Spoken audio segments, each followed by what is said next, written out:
Hey, what's up guys? We're back again with a new meta bridge spam deck that made the very best players in the world rage all over Twitter. Agony King lived up to his name and was complaining so hard about this deck. He lost to it at over 8,300 trophies and he raged.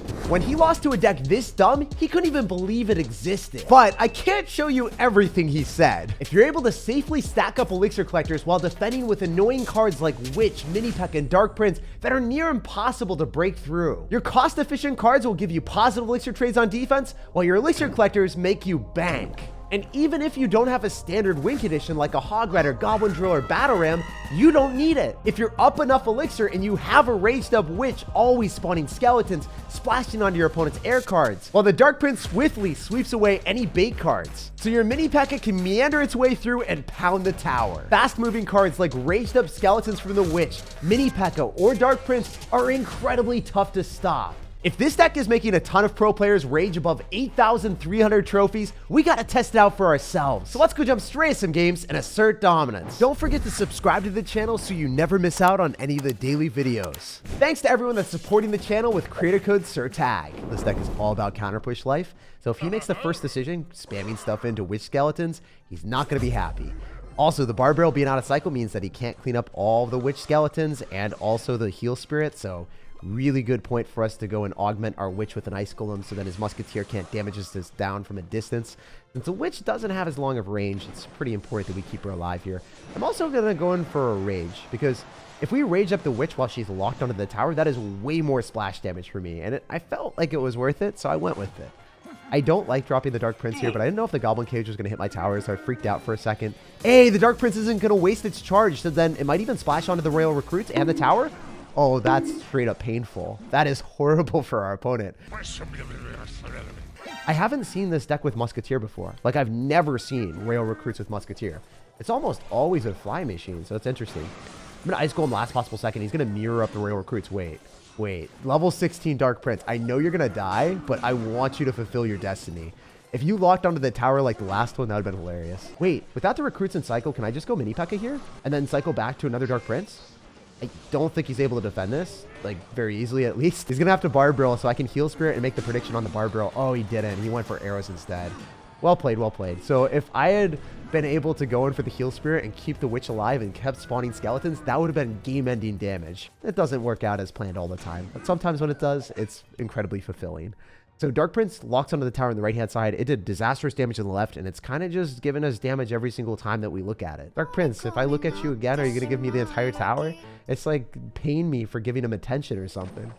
I'm going to go in for Elixir Collector in the middle just because if he's got Fireball, I want him to Fireball on that, and then I can separate my Witch off to the side so he's not able to splash onto everything with it, which is really nice because all the piggies are now getting pushed by the skeletons closer to the right-hand tower, so the right-hand tower was killing his piggies. Pretty funny if you ask me. I'm going to go in for a Dark Prince here. I'm going to rage this up because if you want to go in for Recruits, it should just die now since we've got a Heal Spirit with the Witch. I don't think you're going to be able to keep your stuff alive long enough. Like, even though you have Recruits, which is supposed to be one of the best defensive cards in Clash Royale, you can't stop raged up Witch with Mini Pekka. It doesn't feel fair. I'm telling you guys right now, this deck is dumb. It beats all the bridge spam decks because your bridge spam is better. You distract everything with the witch skeletons, and then if they spam too much, you can just kite it to the other side with the ice golem. He just gave up. 18 seconds remaining. He did not want to play. I gotta say, this deck is unexpectedly stupid and way too successful for how dumb it is. All right, so jumping into this game against Mr. Messy, hopefully we can mess him up. I'm gonna try to go for an ice golem in the back and see what this guy's gonna do. If he spams in the other side, I can shut it down with a Mini Pekka. Super easy stuff. Catching the miner, hopefully. No, he drops it in a spot that I could have activated King Tower with. I didn't think he would do that. I thought most people always drop it in the safe spot, but this guy is a bit more adventurous. All right, so I'm going to go for a Dark Prince in the back in the left-hand side, so maybe the Tombstone can expire. Miner's out of cycle for another couple cards, so if this guy is planning on going for a Fireball on top of the Elixir Collector, he's going to have to do that and have nothing for the Witch, because the Miner won't be back in cycle for a long time. So either we get value with the Elixir Collector or we get value with the Witch, and I can stack up a ton of Witches in this matchup. So I'm stoked to see what this guy's going to do. First off, I'm going to go for the Witch off to the side, so then the Baby Dragon is going to get splashed onto by that. And then I can get an Ice Golem down, so then the Baby Dragon is going to go and target that instead. If he Fireballs and he goes in for a Zap, he is able to finish that off, but it's all good. I can get another Ice Golem down. The Baby Dragon will definitely lock onto that instead of, hitting my tower. And when the Ice Golem pops, I think that we're able to get value because it's going to be able to slow down the baby dragon and also make sure that most of the lava pups go towards that too. We were able to shut down the miner. The mini Pekka was able to body block, so we're getting still a pretty big elixir advantage from that. And maybe we can get him to fireball on the wrong thing again. I'm hoping that he fireballs in the elixir collector and I go Ice Golem to go and kite the Inferno Dragon to the other side. If I can stack up wishes in this matchup, there's nothing that any Lava Hound player can do. That's what I want to do. I want to stack up like 3 witches. If your opponent has like arrows and zap, it's an auto win. But if they've got fireball, it's going to be a bit more traumatizing, especially when they have miner to catch your elixir collectors too, so you can't get as big of an elixir advantage. In either situation, I think it's good for me to go for double witches and then try to get a Dark Prince down because I think the skeletons will body block so the baby dragon can't lock onto the witch immediately. I'm going to rage everything up because if you go for barbarians or a Valkyrie, it will die here. Like, it's not going to stay alive for you. I can get an Ice Golem and a mini Pekka, and then we know that you're probably going to go in for a Tombstone, but it's not going to work out for you because now we can go for a Heal Spirit to keep our witch alive, and we predicted the miner or whatever you were going to drop on top of it, whether it was miner or baby dragon, so it worked out really well because you didn't have barbarians in cycle. It was very tough for you to stop. Mini Pekka one-taps barbarians, and then especially Dark Prince raged up just puts in mad work. The Dark Prince is locked and loaded onto the tower. The Inferno Dragon is going to go right into Witch Skeleton. So this is the cycle that we want. This is what we needed. And he's just going to waste a ton of elixir. I think I'm going to go in for an Ice Golem here with a Dark Prince and a Mini Pekka. Just try to get him to fireball this. That'd be hilarious if he fireballed one witch. Sometimes people will do that for no reason whatsoever, and you just laugh at them and you're like, well, you're not allowed to do that. The Heal Spirit's going to keep our units alive in the right-hand side to force out even more elixir. The fact that the Dark Prince is coming through will definitely bait out something that he doesn't want to drop, like an Inferno Dragon on the wrong side. So now we've got stuff on both sides, so I can figure out whatever lane I want to go in. We're bridge spamming in every single avenue. I think the Skeletons are going to distract the Inferno Dragon too, so now I can go for another Dark Prince maybe. I'm going to go for a Dark Prince on the left-hand side, because if you go in for a Lava Hound or Barbarians or something, that's going to be a problem for us. The Witch isn't dead. The Witch is alive at literally 1 HP. Are you kidding me right now? This is so toxic. And he fireballed and he can't even kill the Witch, so now he has to go in for something else to finish it off. But he can't because there's a Heal Spirit there. It's keeping everything alive. So he waited to the last possible second. Now there's a Dark Prince on his tower. We're going to go for another Dark Prince on the left-hand side. And that Dark Prince is raged up. Oh my goodness.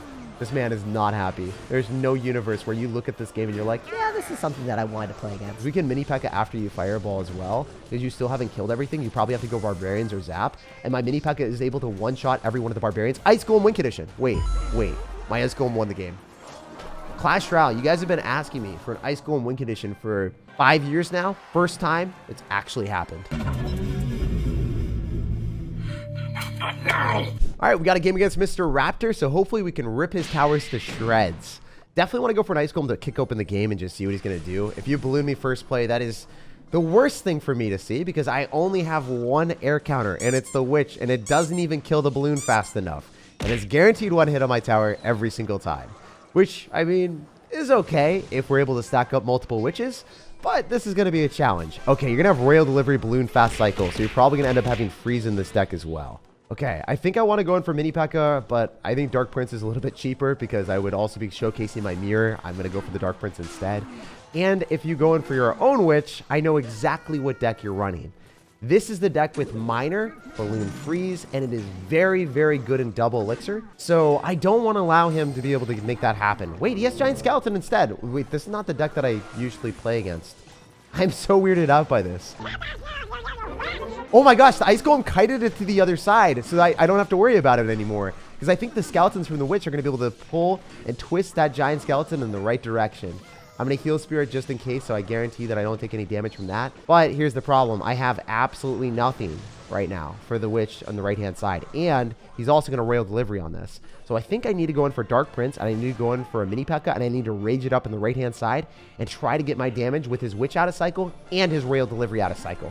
What is he going to do to stop this? Go for a Golden Knight, click the ability, and lose everything? Oh, he got back to a Witch. That wasn't supposed to happen at all, and he's going to BM me. So definitely not a nice person. Obviously, there are people like this in Clash Royale that you're just like super stoked to end up getting a good interaction, or maybe you make a mess up and someone just like spams you with the BM. That's one of those moments where it's like, you know what? If I win this, it's 10 times more satisfying to beat you then. Obviously, I think he's going to go for a balloon because I only have Witch in my deck to counter it, and my Witch is kind of out of cycle. So It'd be hard for me to stop this. If he's smart, he goes in for a balloon on the other side. He could also go same side into the witch and then freeze it. That's exactly what it looks like he's going to go for. Ooh, that's interesting. I think I can go ice golem here. Stop it in its tracks and then go in for a mini Pekka afterward and then rage everything up, hopefully. The only thing that's scary for me right now is the giant skeleton. I don't want my witch to go into that. No, you just derped your way onto my tower. That's crazy. Okay, I can't go in for an elixir collector right now either, because if I do, I'm just going to get shredded by a balloon spam. So I need to just stay steady right now. The difficulty is I'm going into a giant skeleton, and I can't elixir collector. And he's got golden knight that'll chain onto all my witch skeletons. So I don't know how I'm supposed to win this one, actually. This is looking dicey, but I got to try my hardest here. I'm going to rage it up. The giant skeleton seems like it's just kind of stockpiled in the middle in the wrong spot, so that looks good. If I get an ice golem down with a mini Pekka, maybe we can kill his witches. Okay. Okay. Wait, one of my witches survived. I don't know how that worked. I'll take it, though. That's definitely something that I can work with. He's going to Royal delivery. My witch is going to be able to clean it up, so then I can go in for another witch out here. And does it target the tower? No, it didn't splash onto the tower. We kind of needed that. Not going to lie. All right, I'm going to go for Dark Prince here. He's definitely going to click the ability any second. Looks like he didn't know how much elixir I had, so he should have clicked the ability a lot sooner than he did. I'm going to go Ice Golem here. It's going to be able to stop all this stuff in its tracks. Please, please, please, witches, don't walk up into the bomb. Don't walk up into the bomb. No way. Everything's alive. He's going to Royal Delivery this 100% though. So I need to go for a mirrored up heal spirit. So when the Royal Delivery comes down, we can heal up our stuff immediately. Let's go. The witch is alive. The mini Pekka's on the tower. And we just beat a Golden Knight Royal Delivery giant skeleton deck from someone that BM'd me too. That is beautiful. The bounce back was real. And I did not even think that we had any chance of winning that. Clutch comebacks beating people that thought the game was completely theirs is so satisfying. And after that win, we're 4,500 in the world. So I have no clue who this is, but he's probably going to have a Lava Hound deck. Are you sure about that? So we're going to drop a good luck and we're going to see what he's going to do. Definitely want to go for an Ice Golem in the back just to kick it open. And he's going to go Lava Hound first play. All right, so this is one of those matchups that's really weird because I am relying heavily on top of my witch for all of the value here. If he goes in for a miner or something, I can go in for a mirrored up witch. There's a chance that he fireballs on that. He might just go for skeleton dragons. He's going to Inferno Dragon instead. So it's in my best interest to just let those skeletons thrive. It's kind of like a skeleton army that our opponent will probably have to respond to. Hey, this man just, I don't want to do this no more. And then I can go in for a Dark Prince here, so we'll be able to soak up all the damage if he decides to go in for a miner. But that doesn't look like that's on the radar for our opponent. Oh, he is going to miner. Let's go. Mini Pekka, go back, go back, go back. Make sure we are thriving. Are you serious? There's no way he's able to defend this. There's literally no chance. Dark Prince and Mini Pekka are able to just melt all the barbarians fast. The witches stay alive, and he's already calling good game. I think this guy is probably a decent Lava Hound player too. Like, he didn't seem like he was a bad player, but what can he do here?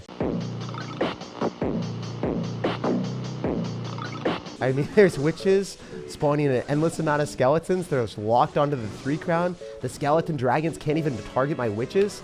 And that was just an incredibly easy win. You'll love to see it. 3 crowning in just the span of like, you know, just 50 seconds after you start rolling your push every single time. And after that win, we are at 2,500 in the world. So that was Carl the Legend's mini account. Last season, he finished 28 in the world at over 8,500 trophies. I had no clue that he was that good.